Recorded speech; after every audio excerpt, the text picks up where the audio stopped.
Hey guys, welcome back to the channel. Our first story is titled, My Fiancé's Ex Tried to Frame Me for Stealing.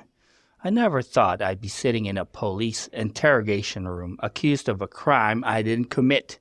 But there I was, staring at my trembling hands under the harsh fluorescent lights, wondering how my life had taken such a dramatic turn.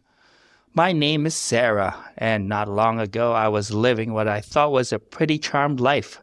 I had a great job as a marketing manager, a beautiful apartment in the city, and most importantly, I was engaged to the love of my life, David. We were set to get married in just 3 months, and I couldn't have been happier. But then David's ex-girlfriend, Melissa, came crashing back into our lives like a wrecking ball, determined to destroy everything we've built together. I guess I should start at the beginning. David and I met 2 years ago at a friend's barbecue. He was charming, funny, and ridiculously handsome, with his messy brown hair and warm hazel eyes. We hit it off immediately, talking and laughing for hours as the party went on around us. By the end of the night, I knew I've met someone special. We started dating and things moved pretty quickly from there. Within 6 months, we were practically living together, and after a year, he proposed during our romantic weekend getaway. I was over the moon, certain I'd found my soulmate. David had told me about Melissa early on in our relationship. They dated for about a year in college but had broken up when she cheated on him with his roommate. He assured me it was ancient history and that he hadn't spoken to her in years. I had no reason not to believe him, so I didn't give her another thought. That is, until she showed up at our engagement party. We'd rented out a private room at our favorite restaurant for the occasion, inviting our closest friends and family to celebrate with us. The party was in full swing, champagne flowing and laughter filling the air, when I noticed David tense up beside me. "What's wrong?" I asked, following his gaze to the doorway. And there she was, Melissa. She was tall and willowy, with long blonde hair and striking blue eyes. Even I had to admit she was gorgeous, but the look on her face was anything but pretty. Her eyes were locked on David, a mixture of longing and anger in her expression. Before we could decide what to do, Melissa was making her way toward us, a forced smile on her face. "David, Sarah, congratulations," she exclaimed, her voice syrupy sweet. She air-kissed both of our cheeks, and I caught a whiff of expensive perfume. "I hope you don't mind me crashing the party. I heard through the grapevine and just had to come wish you both the best." David cleared his throat, clearly uncomfortable. "Thanks, Melissa. It's nice of you to stop by." I plastered on my best fake smile. "Yes, thank you. How did you hear about the party?" Melissa waved her hand dismissively. "Oh, you know how word gets around. Anyway, I won't stay long. I just wanted to see for myself that David was really settling down." She turned to him, her eyes softening. "I always knew you'd make an amazing husband someday, David. I'm just sorry it won't be with me." I felt my jaw clench at her words, but I forced myself to stay calm. This was our engagement party after all. I wasn't about to let her ruin it. "Well, we appreciate you coming by," I said, my tone making it clear that it was time for her to leave. "But if you'll excuse us, we have other guests to attend to." Melissa's smile tightened, but she nodded. "Of course. Enjoy your evening, lovebirds." With one last lingering look at David, she sauntered away. As soon as she was out of earshot, I turned to David. "Okay, what the hell was that about?" He ran a hand through his hair, looking stressed. "I honestly have no idea, Sarah. I swear I haven't talked to her in years. I don't know how she found out about the party or why she showed up like this." I wanted to believe him, but a seed of doubt had been planted. Why would his ex suddenly reappear after all this time? And the way she looked at him, it was clear she still had feelings for David. We did our best to put Melissa's appearance out of our minds and focus on celebrating with our loved ones. But as the night wore on, I couldn't shake the feeling that this wasn't the last we'd see of her. Unfortunately, I was right. Over the next few weeks, Melissa seemed to pop up everywhere. We'd run into her at our favorite coffee shop, or she'd coincidentally be at the same restaurant where we were having dinner. Each time, she'd act surprised to see us and insist on chatting for a few minutes. David was clearly uncomfortable with these encounters, but he was always polite. I, on the other hand, was finding it harder and harder to hide my irritation. It felt like Melissa was deliberately inserting herself into our lives, and I didn't like it one bit. Things came to a head about a month after our engagement party. David and I were at a charity gala for the hospital where he worked as a pediatrician. I was feeling pretty good, wearing a new dress I'd splurged on for the occasion and enjoying the chance to get dressed up. We were mingling with some of David's colleagues when I heard a familiar voice behind us. "David, what a pleasant surprise!" I closed my eyes for a moment, steeling myself before turning around. Sure enough, there was Melissa, looking stunning in a slinky red dress. "Melissa," David said, his voice tight, "I didn't know you'd be here." She laughed, the sound like tinkling bells. "Oh, I'm here with my uncle. He's on the hospital board, you know. Small world, isn't it?" I resisted the urge to roll my eyes. Of course, she just happened to be here. My irritation was only compounded when Melissa, with a sly look on her face, began making unwanted comments about my dress. I felt my cheeks burn with embarrassment and anger. Before I could retort, David stepped in. "I think Sarah looks beautiful," he said firmly. "If you'll excuse us, Melissa, we were just about to get some champagne." He put his hand on the small of my back, guiding me away from Melissa. As soon as we were out of earshot, I let out a frustrated groan. "I can't believe her. Did you hear what she said about my dress and the way she looks at you? David, I really don't like this." He sighed, running a hand through his hair. "I know, Sarah. I'm sorry. I don't know why she's acting like this. Do you want to leave? We can go home if you're uncomfortable." Part of me wanted to say yes to escape Melissa's presence and the insecurities she brought out in me, but I refused to let her win. "No," I said firmly. "This is your work event, and we're going to enjoy it. I won't let her chase us away." David smiled, pulling me close. "That's why I love you. You're so strong." He kissed me softly. "Come on, let's get that champagne." We did our best to avoid Melissa for the rest of the night, but I could feel her eyes on us. Every time I looked up, she seemed to be watching us from across the room. It was unsettling, to say the least. As we were leaving the gala, I noticed Melissa talking to one of the security guards near the coat check. She glanced our way, a strange smile on her face. I felt a chill run down my spine, though I couldn't explain why. "Let's go home," I said to David, suddenly eager to be away from the party and Melissa's watchful eyes. He nodded, helping me into my coat. "Sounds good to me. This bow tie is killing me anyway." We said our goodbyes and headed out into the cool night air. As David hailed a cab, I couldn't shake the feeling that something wasn't right. Little did I know Melissa had set in motion a plan that would turn my life upside down. The next morning, I was awakened by the sound of insistent knocking on our apartment door. David was already up, having left for an early shift at the hospital. Grumbling, I pulled on a robe and shuffled to the door. I opened it to find two stern-faced police officers standing in the hallway. I was then accused of stealing an expensive diamond necklace from the gala, with the officers claiming that there was apparently an eyewitness and proof to back up that claim.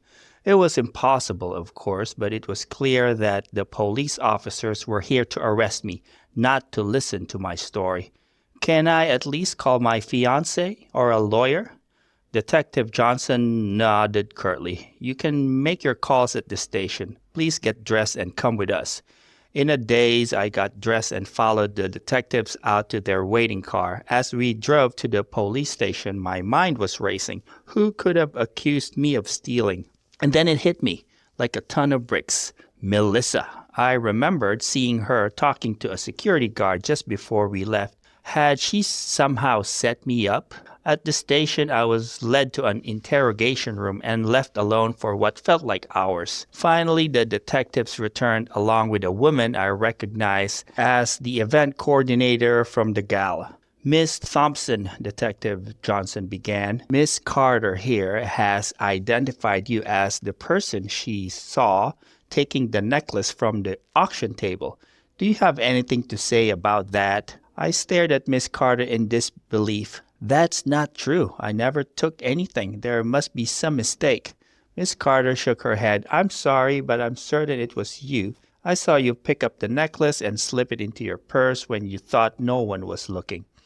This is crazy, I said, my voice rising in panic. I didn't steal anything. Please, you have to believe me. Detective Rivera leaned forward. If you're innocent, Miss Thompson, then you won't mind if we search your apartment? Do you consent to a search? I nodded vigorously. Yes, of course. Search whatever you want. You won't find anything because I didn't take it.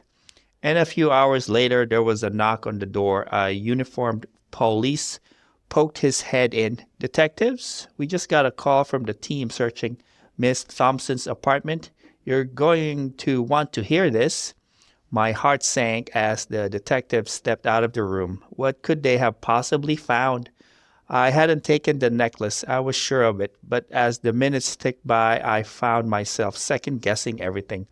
Could I have done something in a moment of absent-mindedness?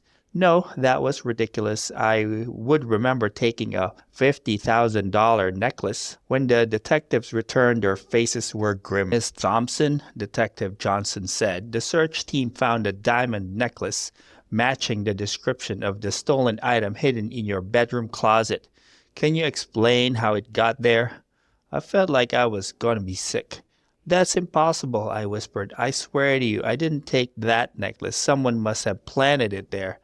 Detective Rivera raised an eyebrow. And who would do that? Do you have any enemies, Miss Thompson? I hesitated, not sure if I should voice my suspicion about Melissa. Would they even believe me? Before I could decide, the door burst open and David rushed in, looking frantic. Sarah, what's going on? Are you okay? He turned to the detectives. I'm David Carlson, Sarah's fiancé. What is this all about? Detective Johnson quickly filled David in on the situation. I watched as his face went from confused to shocked to angry. This is ridiculous, he said firmly. Sarah would never steal anything. There has to be some explanation. I felt a rush of relief at David's unwavering support. David, I said, I think I know who might have done this. Remember Melissa, your ex-girlfriend who showed up at our engagement party? David's eyes widened in realization. Melissa, you think she set you up? I nodded. She was at the gala last night, and I saw her talking to security just before we left, and she's been popping up everywhere lately, always watching us. I think she's trying to break us up. The detectives exchanged skeptical glances. That's a pretty serious accusation, Detective Rivera said. Do you have any proof? Not exactly, I admitted, but it's the only thing that makes sense. I swear I didn't take that necklace. David turned to the detectives. Look, I know Sarah. She's not a thief. Please, there has to be a way to prove her innocence. Detective Johnson sighed. We'll look into this Melissa person, but for now we have an eyewitness and physical evidence. I'm afraid we're going to have to place you under arrest, Miss Thompson. As the detective read me my rights, I felt like I was in some kind of nightmare. This couldn't be happening. How had my life gone from perfect to a complete disaster in less than 24 hours? I'll call our lawyer, David said as they prepared to take me away. We'll figure this out, Sarah, I promise. I nodded, fighting back tears. I love you, I managed to say before they led me out of the room. As I was fingerprinted and processed, my mind was racing. How could I prove my innocence? And more importantly, how could I prove that Melissa was all behind this? As I sat in a holding cell waiting for David to return with our lawyer, I couldn't help but replay the events of the past few weeks in my mind. Every encounter with Melissa, every strange coincidence now seemed suspect. But how could I prove any of it? Hours passed before I was finally led to a visitor's room.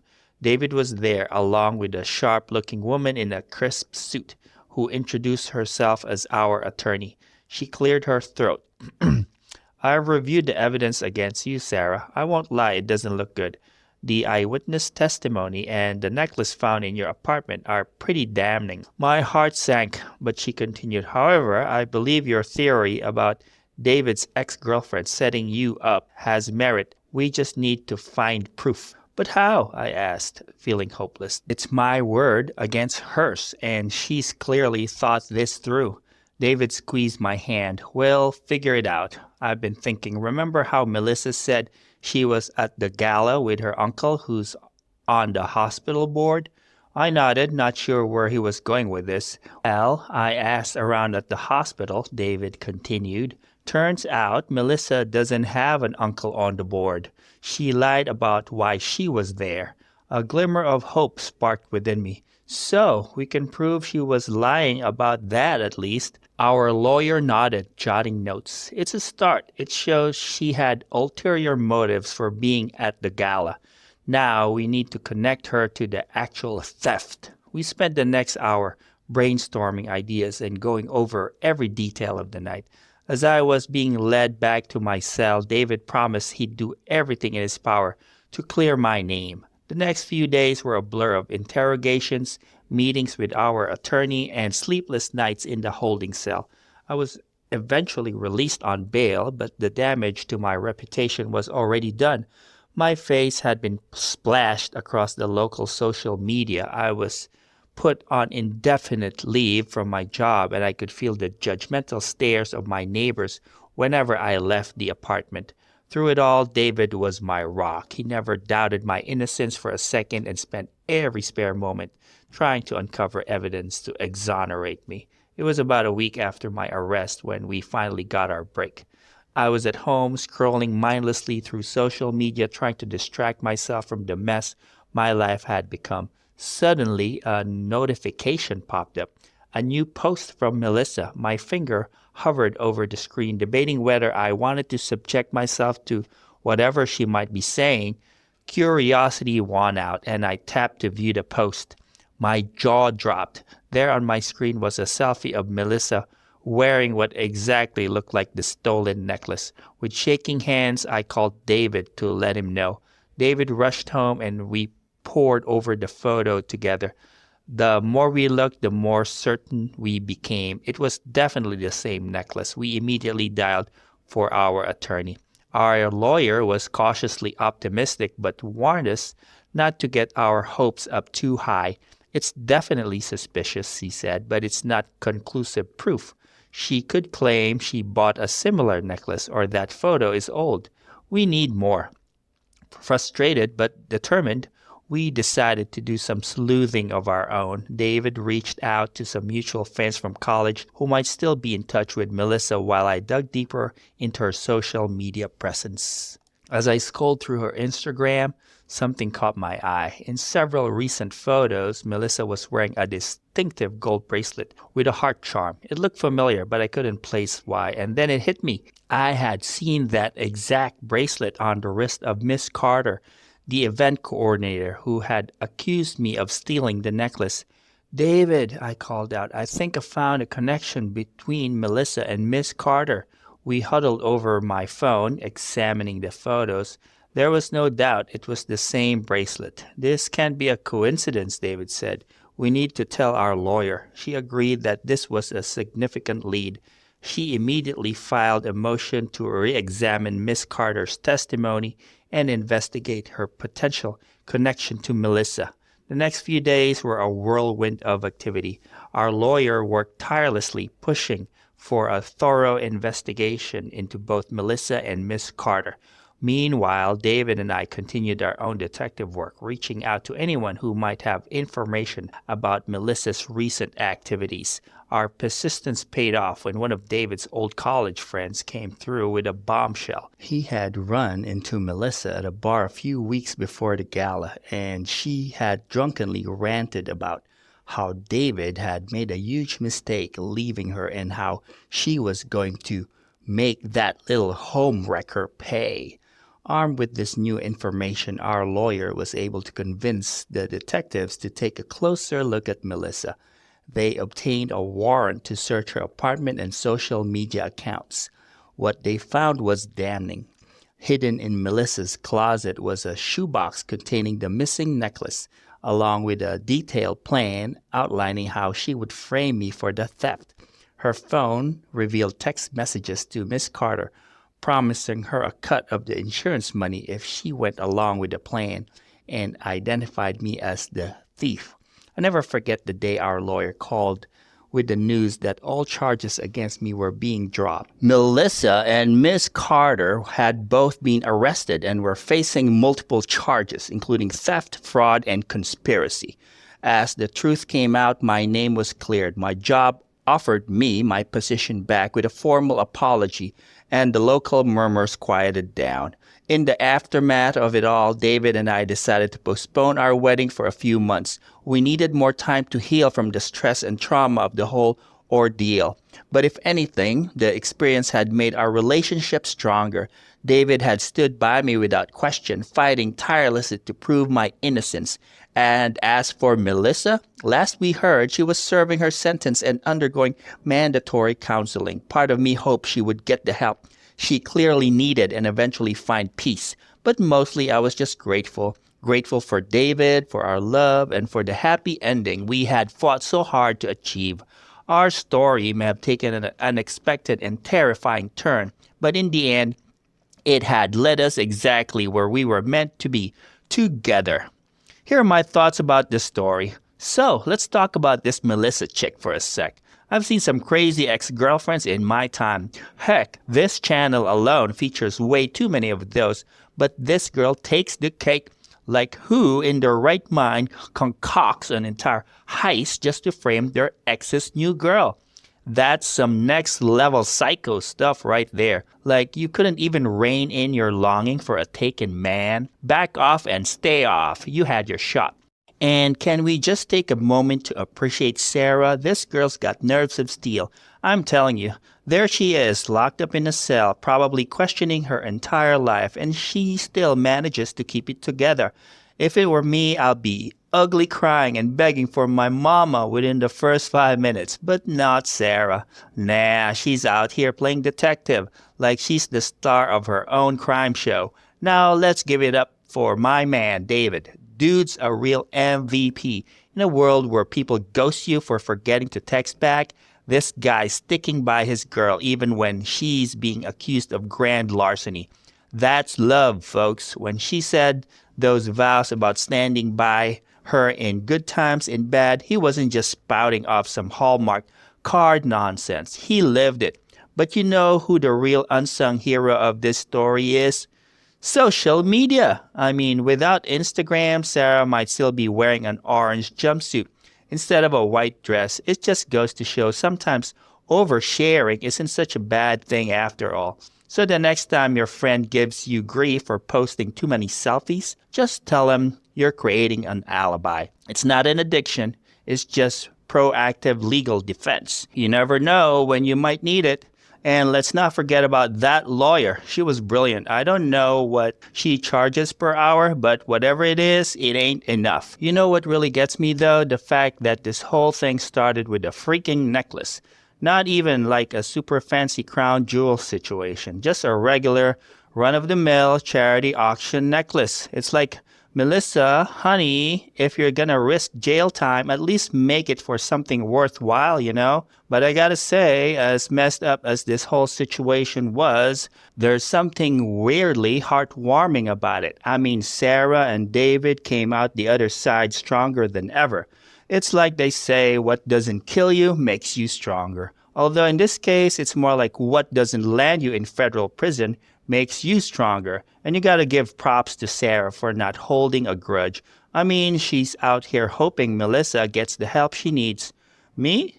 I'd be hoping Melissa's prison cell has a leaky roof and a family of very vocal rats. But I guess that's why Sarah's the hero of this story and I'm just some dude talking into a microphone. In all seriousness, though, this story really makes you think about trust and loyalty in relationships. It's easy to stand by someone when everything's going great, but the real test comes when things get tough. And let me tell you, things don't get much tougher than being framed for grand theft by your fiance's psycho ex. So, what's the moral of the story here? Always check your partner's ex's Instagram. Never trust a woman named Melissa. Maybe it's that love really can conquer all, even crazy ex-girlfriends and overzealous justice systems. Or maybe it's just that truth is stranger than fiction, and life has a way of throwing a saucepan at your face when you least expect it. The world is an odd place. And now, guys, we will move on to the second story of the video. Please like the video if you have enjoyed it so far. The story starts like this. My husband's secret debt threatened our marriage. Let me start by introducing myself. I'm Jane, a 32-year-old elementary school teacher. I've been married to my husband, Rick, for 5 years now. We met in college and hit it off immediately. Rick is a charming, funny guy who always knows how to make me laugh. He works as a marketing executive at a local firm, and we've always had what I thought was a comfortable life together. We live in a cozy suburban home, take nice vacations once a year, and generally don't worry too much about money. Or at least that's what I thought until about 6 months ago when our whole world came crashing down around us. It all started on a regular Tuesday evening. I had just gotten home from work and was sorting through the mail when I noticed an official-looking letter addressed to Rick. Now, I'm not the type to snoop through my husband's mail, but something about this envelope caught my eye. It was from a debt collection agency. Curiosity got the better of me and I opened it. As I read the contents, my heart sank. The letter stated that Rick owed over $50,000 in credit card debt, and if he didn't start making payments soon, they would take legal action. I felt like I had been punched in the gut. $50,000? How's this possible? We had always been open about our finances, so I thought we shared a joint bank account, and I had never seen any signs of financial trouble. Rick had always assured me that we were doing fine financially. I sat at the kitchen table staring at the letter in disbelief, trying to make sense of it all. That's how Rick found me when he got home from work an hour later. Hey, honey, I'm home, he called out cheerfully as he walked in. His smile faded as soon as he saw my face. Jane, what's wrong? I held up the letter, my hand shaking slightly. Rick, what is this? His face went pale as he recognized the envelope. He tried to snatch it from my hand, but I pulled it away. It's nothing, just a mistake, he said quickly, not meeting my eyes. A mistake? I repeated, my voice rising. Rick, this letter says you owe $50,000 in credit card debt. How is that nothing? Rick sank into the chair across from me, running his hands through his hair. He looked defeated, cornered. I can explain, he stammered. Please do, I said, trying to keep my voice steady, because I'm having a hard time understanding how my husband could be $50,000 in debt without me knowing about it. Rick took a deep breath. It started small, he began, a few years ago.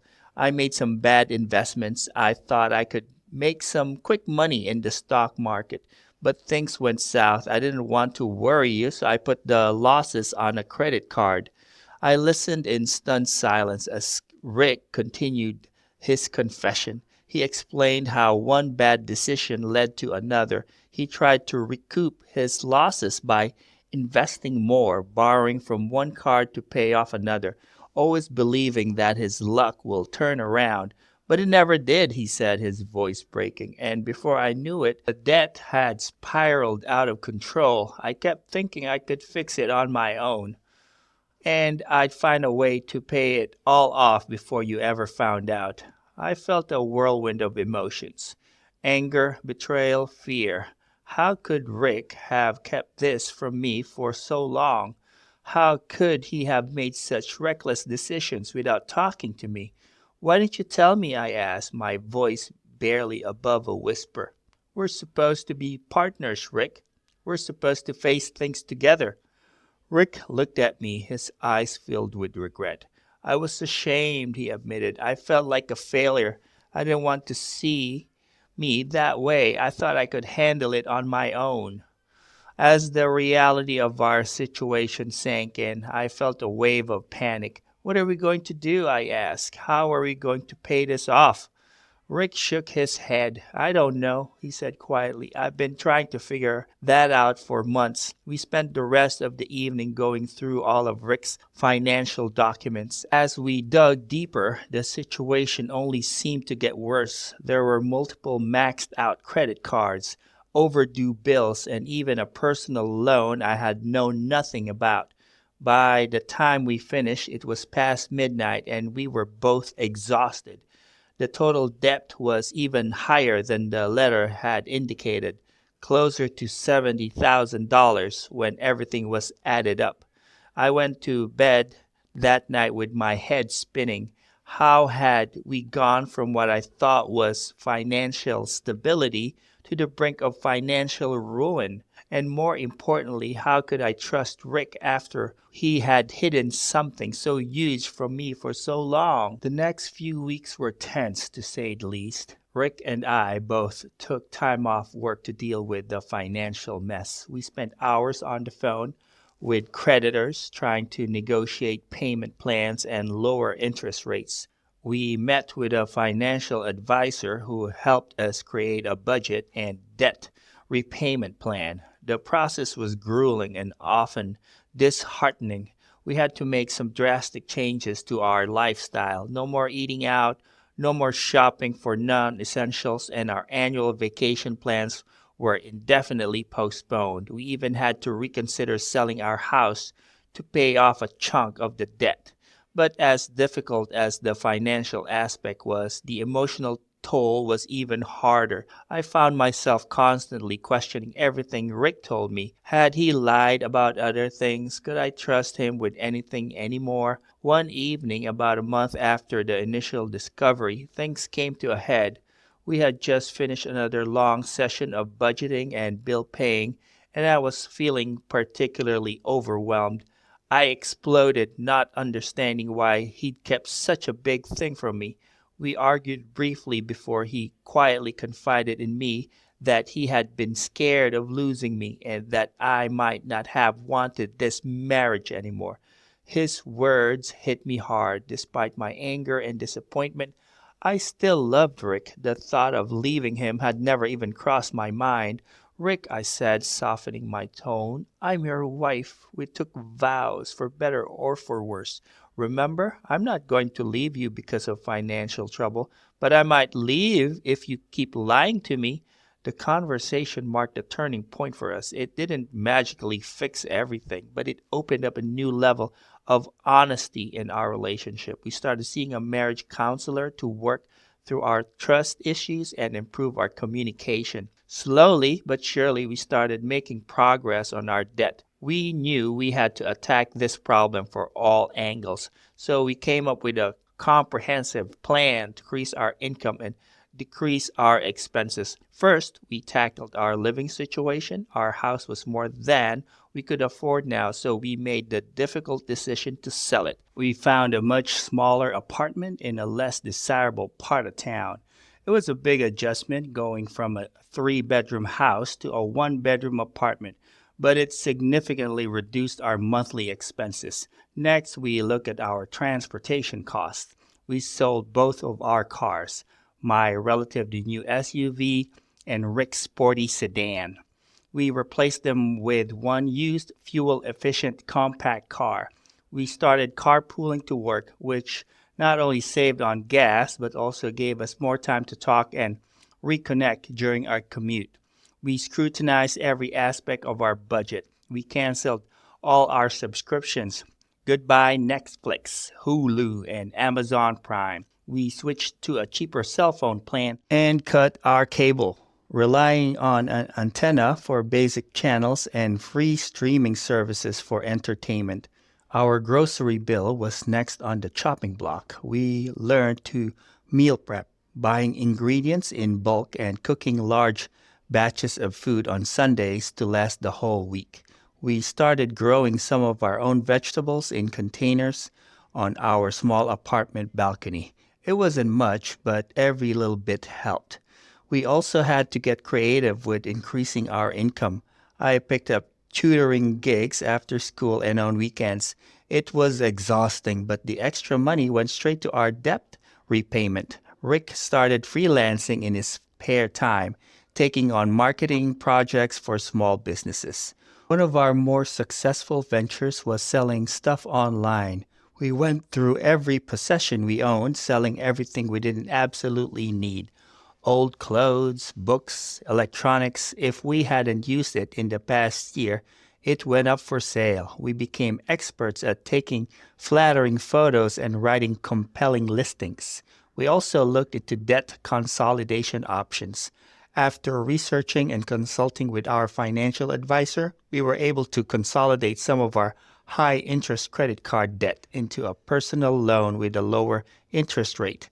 This helped reduce the amount we were paying in interest each month, allowing more of our payments to go towards the principal. Another strategy we employed was the debt snowball method. We focused on paying off our smallest debts first while making minimum payments on the larger ones. Each time we paid off a small debt, it gave us a psychological boost and motivated us to keep going. We even tried to turn our debt repayment journey into a game. We created a giant thermometer-style chart on our wall, coloring it in as we paid off each $1,000 of debt. It might sound silly, but seeing that visual representation of our progress really helped keep us motivated. One of the hardest parts was dealing with our friends and family. We had to turn down invitations to dinners and events, explaining that we were on a tight budget. Some people were understanding, but others seemed judgmental. I overheard one of my coworkers gossiping about how Rick and I must be having marriage problems because we never went out anymore. There were moments when I felt embarrassed, even ashamed of our situation, but Rick and I had made a pact to be honest. So we decided to be open about our struggles with those closest to us. We sat down with our parents and explained the situation. To our surprise, they were incredibly supportive. My mom even offered to help us with some of our debt, but we politely declined. We had gotten ourselves into this mess, and we were determined to get ourselves out. As the months went by, we started to see real progress. Each paid-off credit card felt like a major victory. We celebrated these small wins, reminding ourselves that we were moving in the right direction. About a year into our debt repayment journey, we hit a significant milestone. We had paid off half of our total debt. To celebrate, we allowed ourselves a small splurge, a nice dinner at home with a bottle of wine. As we approached the 2-year mark of our debt repayment journey, we received some unexpected news. Rick's company was downsizing and his position was being eliminated. Just when we thought we were making real progress, life threw us another tsunami. I'll admit I panicked at first. How are we going to keep up with our debt payments if Rick lost his job? Would this set us back to square one? But Rick surprised me with his reaction. Instead of falling into despair, he saw it as an opportunity. He told me that we'd figure it out together, that he could look for a job that he truly loved now, and figure it out we did. Rick threw himself into job hunting with a passion I had never seen before. He updated his resume, networked like crazy, even took some online courses to broaden his skill set. In the meantime, we tightened our budget even further. I picked up extra tutoring hours, and Rick started driving for a rideshare service full-time to bring in some income while he job searched. We also decided to try something we'd been considering for a while, renting out our spare room on a short-term rental platform. We lived close to a university, so there was always demand for short-term stays from visiting professors or students' families. It was a bit of an adjustment having strangers in our house, but the extra income was a huge help. Rick also started a small side business doing social media management for local small businesses. He leveraged his marketing experience and the skills he'd learned from our own online selling efforts to help other businesses improve their online presence. It started small with just one or two clients, but it had potential to grow. We even tried our hand at extreme couponing. We spent hours each week scouring newspapers and online sites for coupons, planning our shopping trips around sales and discounts. It was time-consuming, but we managed to cut our already tight grocery budget even further. It was a stressful few months, but Rick's determination never wavered, and his positive attitude was contagious. Instead of feeling discouraged, I found myself excited about the possibilities this change could bring. 3 months after losing his job, Rick landed a position at a nonprofit organization. The salary was a bit lower than his previous job, but the work aligned perfectly with his values and interests. I had never seen him so excited about a job before. "This is what I've always wanted to do," he told me, beaming. "I felt like I'm finally doing something meaningful." Seeing Rick so fulfilled in his work made all the sacrifices worth it. And despite the lower salary, we managed to stay on track with our debt repayment plan. We had learned to live on less, and we were determined to stick to our goals. We continue with many of the cost-saving measures we've implemented during Rick's unemployment. We kept renting out our spare room, which not only helped with our debt, but also allowed us to start rebuilding our emergency fund. Rick's social media management side business continued to grow slowly but steadily, providing a nice supplement to his nonprofit salary. We also started looking into reward credit cards. We were wary of credit cards after our experience, but we did our research and found a card that offered cash back on everyday purchases like gas and groceries. We were very careful to pay off the balance in full each month, using it only for planned expenses we would have made anyway. The cash back wasn't a huge amount, but every little bit helped in our debt repayment efforts. The day we made that final payment was one of the happiest days of our lives. That night we allowed ourselves a real celebration. We went out to dinner at our favorite restaurant, the first time we had eaten out in years. The journey hadn't been easy, but we had learned so much along the way. We had learned the importance of financial literacy and responsible money management. We had discovered that we could live happily on much less than we thought we needed. We had strengthened our communication skills and deepened our trust in each other. Most importantly, we had learned that we could face anything as long as we faced it together. As we left the restaurant that night hand in hand, I felt a sense of excitement for what the future held. We were debt-free, with a stronger marriage and a clearer sense of our priorities in life. As we drove home that night, I couldn't help but feel grateful for everything we had been through. Rick's secret debt had threatened our marriage, but facing it head-on had ultimately made us stronger. We had weathered the storm together and come out on the other side more united than ever. Whatever challenges the future might bring, I knew we could handle them as long as we faced them together. Looking back, I realized that discovering Rick's secret debt was, in a strange way, one of the best things that could have happened to our marriage. It forced us to confront issues we had been avoiding, to learn how to communicate more openly and honestly, and to truly work as a team. The journey wasn't easy, and there were certain moments when I wondered if our marriage would survive. But by choosing to face our problems together, we not only overcame our financial difficulties, but also built a stronger, more resilient relationship. We learned valuable financial skills and will carry with us for the rest of our lives. We now have a solid understanding of budgeting, the dangers of credit card debt, and the importance of living below our means. We became experts at finding creative ways to save money and increase our income. More importantly, we've learned to value experiences over material possessions. We've discovered that happiness doesn't come from having the latest gadgets or the fanciest clothes, but from spending quality time together and working towards shared goals. For anyone out there facing similar challenges, I want you to know that there is hope. Financial problems can put an enormous strain on relationship, but they don't have to spell the end. With honesty, commitment, and a willingness to work together, it's possible to overcome even the most daunting obstacles. As we embark on this new chapter of our lives, debt-free and looking towards starting a family, I'm filled with gratitude for the journey we've been through. It wasn't the path we would have chosen, but it led us to where we are today, stronger, wiser, and more in love than ever. And really, isn't that what marriage is all about?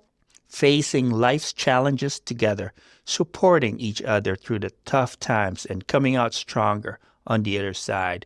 Rick and I may have taken a detour, but we're finally arrived at our destination, hand in hand and ready for whatever life throws our way next. We're excited about our future, but we're also committed to never forgetting the lessons we've learned. We still maintain a strict budget, although we do allow ourselves a few more luxuries now. We're building up our savings, planning for retirement, and setting financial goals for our future family. Most importantly, we're committed to maintaining the open communication and teamwork that got us through this difficult time.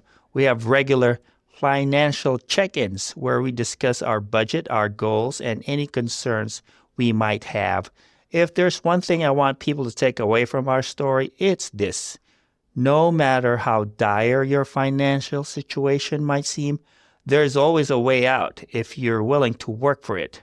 It might take time, it might be difficult, but it is possible. And if you're lucky enough to have a partner by your side, lean on each other, support each other, face the challenge together.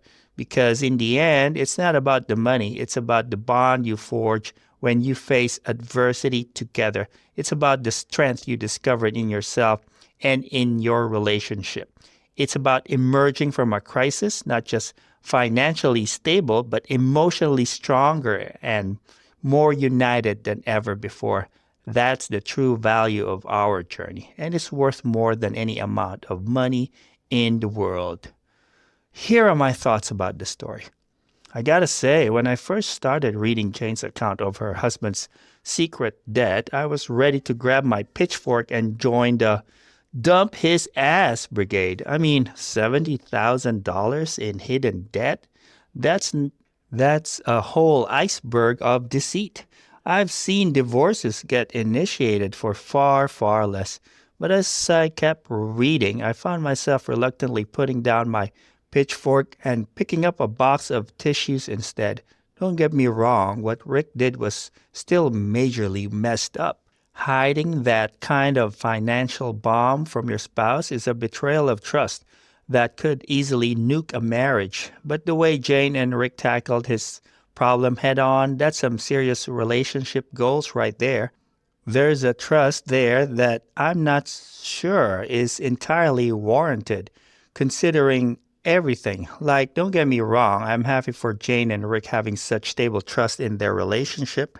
But really, it feels a little too much to be so accepting about the fact that Rick essentially lied to her for years and hid the true state of their finances. I'm hoping that Rick really is a good person that made bad choices and will improve in the future, because I worry a little for what might happen if something crazy like infidelity comes into the picture. Jane, it's good to have faith in your husband, but there's a thing known as being a little too trusting. I mean, I gotta give major props to Jane for not immediately kicking Rick to the curb. I mean, let's be real. A lot of people would have been out the door faster than you can say credit score, but she chose to stay and work through it. That takes some serious guts and a whole lot of love. Though, again, love that I'm not entirely sure is warranted. And Rick, dude, you lucked out big time with a wife like Jane. But I gotta say, the way he stepped up and owned his mistakes was pretty impressive. It's easy to keep lying when you're in that deep, but he chose to face the music and put in the work to fix things. That's not nothing, almost nothing considering the years of deceit, but not entirely nothing. But moving on from my many doubts, let's talk about their debt-busting strategies, because holy crap, these two didn't mess around selling their house, ditching their cars, extreme couponing, renting out their spare room. They went full beast mode on their debt. I was taking mental notes the whole time. I didn't realize you could do half the stuff they described. And can we talk about Rick losing his job right in the middle of all this? I thought for sure that was gonna be the straw that broke the camel's back. But nope, they just doubled down on their hustle. Rick driving for ride shares and starting a side gig while job hunting. Jane picking up extra tutoring hours. These two are financial geniuses with a whole lot of love for each other. I fully expected the word divorce to get tossed around at that point, but no. Now I know some of y'all might be thinking, but hey, go a little easy on them. They made it out of the situation, didn't they? And that's a lot more than most couples in this situation would be able to claim. And you're right, not every story has a happy ending like this one. And we 100% should acknowledge the strength it took to get to this point for them. But we also need to acknowledge the faults. And Rick, you sir messed up huge. But I mean, at least we learned some lessons on the way. First off, honestly, really is the best policy. If Rick had come clean about his financial troubles earlier, they might have avoided a lot of pain and stress. Second, when you're facing a crisis, it's so important to tackle it as a team. Jane and Rick could have turned on each other, but instead they turned towards each other and faced their problems together. Well, you should tackle it as a team, but I wouldn't blame any of you if this kind of situation, if you just decided to file for divorce. Well deserved in this case. I still don't really trust Rick. I can't tell if you could tell, but wow. Years of lying about financial debt, crazy. Anyways, guys, I hope you enjoyed the video. Please like and subscribe, and I'll see you again tomorrow.